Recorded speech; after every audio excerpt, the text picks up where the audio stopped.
At kapag mayroon kang vision, nothing can stop you from going forward. Na-inlove na ba kayo? Siguro meron dito, huwag na umamin, na nung na-inlove kayo, pinintasan ng lahat ng kamag-anak yun yung napili yung lalaki. Nakabaya kayo yung napili mo, kakalos-kalos. Pero nakafocus ka talaga sa minamahal mo. Gwapohon talagang paghiling mo. Lahat na lang tao sa mundo pinintasan, hugang unang niya-nini. Ang usapan ng dalawa, makita lang kita, busog na ako. Oh!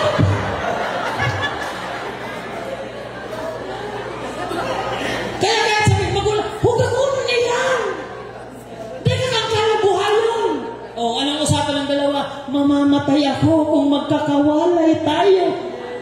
Ay, ang hirap pigilin ng mga tao na isa lang ang tinututukan. Kaya kung nakatutok ka lang sa Panginoon, mahihirapan ang demonyo na ikaw ay pahintuin. Di ba yung in love? Ang tinitingnan mo, yung iniibig mo, yun na talagang pinakagwapo, maski sa mata mo man lang. Lahat na diniscourage yung mga kaibigan. Alam mo, best, talagang naawa ko sa'yo, best. Huwag yan! Sa lahat ng guy, yung pananggad. Grabe na ang nag-joke sa'yo.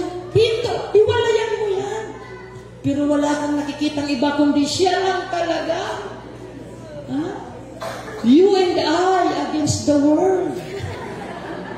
How can you discourage that kind of person na walang nakikitang mali sa kanyang iniibig? Amen po? O bakit hindi natin ilipat sa pag-ibig sa Diyos yung mga kalokohan natin noon? Kung sino-sino ang inibig mo na walang utang na tawo, ba't hindi mo ilipat sa Panginoon? Ibigin mo ang Panginoon at maging bulag ka na okay nyo. Amen po? Oh. Nabubulagan ka na. Kung bulag niya hala. Maugmaman. O, diba?